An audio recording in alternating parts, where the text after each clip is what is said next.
Subscribe करिए मुफ्ती Abdul Mateen official को latest बयानात और मसाइल के जवाबात के लिए। हामिदन व मुसल्लिया अम्मा बाद, मुहतरम नाज़रीन व सामिईन, अस्सलामु अलैकुम व रहमतुल्लाहि व बरकातुहू। आपकी खिदमत में चंद सवालात के जवाब लेकर हाजिर हुआ हूँ, जो सवालात अहबाब ने भेजे थे। अल्लाह तबारक व तआला से इसाबत राय की दुआ मांगते हुए जवाब देने की कोशिश करता हूँ। चुनाचे पहला सवाल है, अस्सलामु अलैकुम मुफ्ती साहब, मेरा सवाल ये है कि दिवाली के अलावा के मौके पर पटाखे फोड़ना जायज़ है या नहीं। चाहे दिवाली का मौका हो या कोई और मौका हो, पटाखे जलाना जायज़ नहीं है। दिवाली के मौके पर तो इसलिए भी कि वो गैरों के साथ मुशाबहत है, और आम दिनों में इसलिए कि अल्लाह तबारक व तआला ने माल को ज़ाय करने से मना फरमाया, वला तुबद्दिर तबदीरा इन्नल मुबद्दिरीन कानू इख्वान शयातीन। तबदीर न करो, क्योंकि तबदीर करने वाले शैतान के भाई हैं। और तबदीर का मतलब क्या है? माल को नाहक खर्च करना, बेफायदा खर्च करना, मासियत में खर्च करना, अल्लाह की नाफरमानी में खर्च करना। तो जो पटाखे जलाने में पैसा लग रहा है वो माल को ज़ाय करना है, और उसमें यह भी अंदेशा है, डर है कि पटाखे जलाने वाला खुद या कोई दूसरा उसकी वजह से नुकसान उठा सकता है, और पटाखे जलाने से हवा भी मसमूम और आलूदा हो जाती है, इसलिए पटाखे जलाना जायज़ नहीं है। वल्लाहु आलम। दूसरा सवाल है, अस्सलामु अलैकुम मुफ्ती साहब, रोज़ाना पढ़ने के लिए कोई तस्बीह बता दें। अहादीथ में मुख्तलिफ जगहों पर जिन अज़कार की फ़जीलत वारिद हुई है, उनमें से चंद मैं आपके सामने अर्ज़ करता हूँ। इंशाअल्लाह इसको मामूल बनाइए, बहुत फ़ायदा होगा। नंबर 1, रोज़ाना एक तस्बीह सुबह शाम इस्तिग़फ़ार की पढ़ें। अस्तग़फ़िरुल्लाहल्लज़ी ला इलाहा इल्ला हुवल हय्युल क़य्यूम व अतूबु इलैह। और एक तस्बीह ला इलाहा इल्लल्लाह मुहम्मदुर रसूलुल्लाह, यानी कलीमे तय्यबा। और एक तस्बीह दुरूद शरीफ की पढ़ें, जो दुरूद भी आपको याद हो, चाहे दुरूद इब्राहिम हो या कोई छोटा दुरूद। और उसके साथ एक तस्बीह कलीमे तमजीद यानी सुवम कलीमे की पढ़े। इंशाअल्लाह सुबह शाम आप पढ़िए, बहुत फ़ायदा होगा। अल्लाह तबारक व तआला अमल की तौफीक अता फरमाए। अगला सवाल है, अस्सलामु अलैकुम मुफ्ती साहब, मेरा एक कंफ्यूजिंग सवाल है। मेरी गाड़ी में पहले सीट पर मेरे बाजू बैठने का हक मेरे माँ को है या मेरी ज़ौजा को है? भाई, इसमें कंफ्यूज होने का कोई मसला नहीं।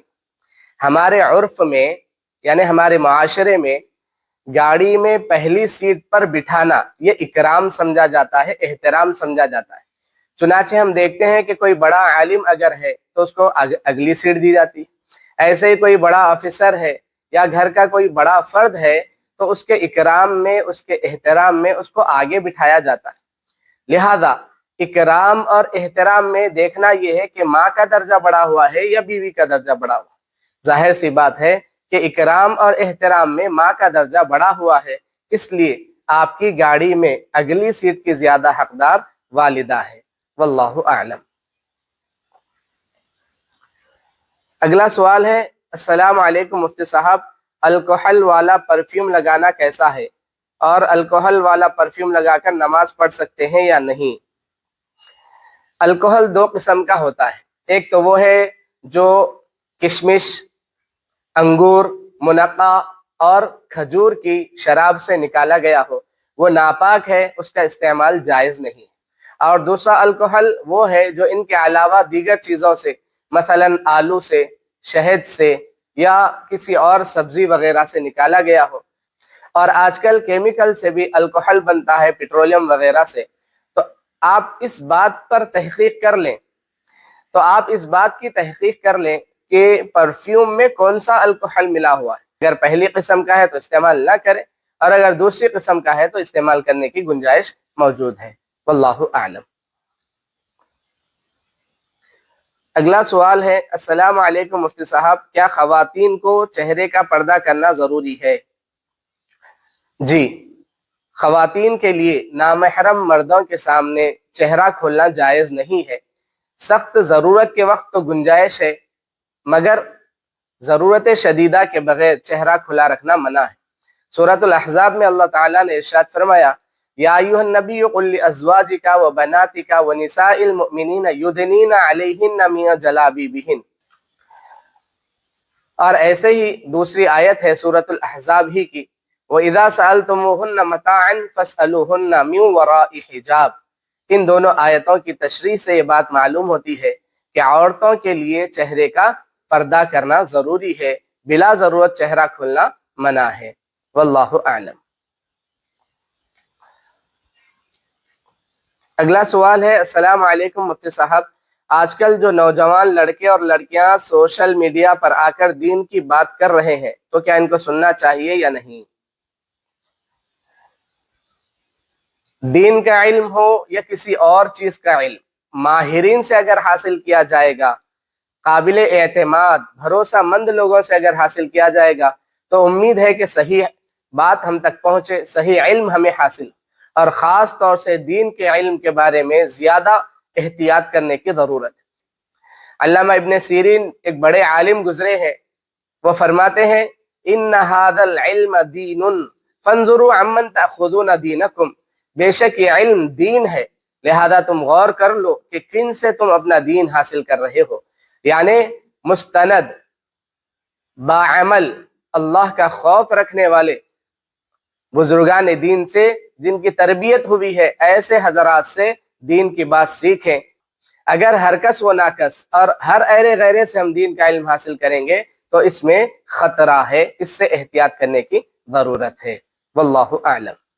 اگلا سوال ہے مفتی صاحب، کیا حادثات میں مرنے والے، مثلا ریل کے حادثے میں یا بس کے حادثے میں یا ہوائی جہاز کے حادثے میں جو لوگ انتقال کر جاتے ہیں، کیا وہ شہید ہیں یا نہیں؟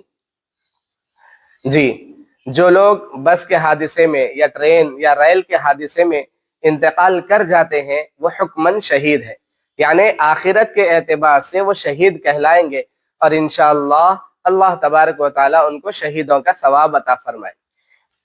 در مختار جلد نمبر 3 باب الشہید کے تحت یہ بات لکھی ہوئی ہے، جہاں پر شہیدوں کا ذکر آیا ہے وہاں پر یہ الفاظ ملتے ہیں وَكَذَا الْغَرِيقُ وَالْحَرِيقُ وَالْمَهْدُومُ عَلَيْهِ، ڈوب کر مرنے والا، جل کر مرنے والا، دب کر مرنے والا، یہ بھی شہیدوں میں شامل ہے۔ واللہ اعلم۔ اگلا سوال ہے السلام علیکم مفتی صاحب، مغرب کی نماز میں آخر رکعت مجھے ملی، اب بقیہ رکعت ادا کرنے کا طریقہ کیا ہوگا؟ جی، مغرب کی نماز میں امام کے ساتھ جب آپ تیسری رکعت میں شامل ہوئے ہیں، مغرب کی نماز میں جب آپ کو ایک رکعت ملی اور 2 رکعتیں چھوٹ گئی ہیں تو آپ یوں کریں کہ امام صاحب جس وقت سلام پھیر دیں، ایک سلام پھیرنے کے بعد اپنی نماز پوری کرنے کے لیے آپ کھڑے ہو جائیں، اور جب آپ کھڑے ہوں تو ثنا پڑھیں، تعوذ پڑھیں، تسمیہ پڑھیں، اعوذ باللہ من الشیطان الرجیم بسم اللہ الرحمن الرحیم پڑھیں، اس کے بعد سورہ فاتحہ پڑھیں، اس کے بعد ضم سورہ پڑھیں، پھر رکوع کریں، قوما کریں اور دونوں سجدے کر کے قاعدے میں بیٹھ جائیں، اور قاعدے میں بیٹھ کر التحیات پڑھیں، تشہد پڑھیں، اس کے بعد کھڑے ہو جائیں اگلی رکعت کو ادا کرنے کے لیے، اور اس رکعت میں آپ تسمیہ یعنی بسم اللہ پڑھیں گے اور سورہ فاتحہ پڑھیں گے اور ضم سورہ پڑھیں گے، اس کے بعد رکوع، قوما اور سجدے کر کے قاعدے میں بیٹھ جائیں گے۔ یہ آپ کا قاعدہ اخیرہ ہے، اس میں آپ التحیات بھی پڑھیں، درود شریف بھی پڑھیں، دعائے معصورہ پڑھیں، اس کے بعد دونوں جانب سلام پھیر دیں، آپ کی نماز مکمل ہو گئی۔ واللہ اعلم۔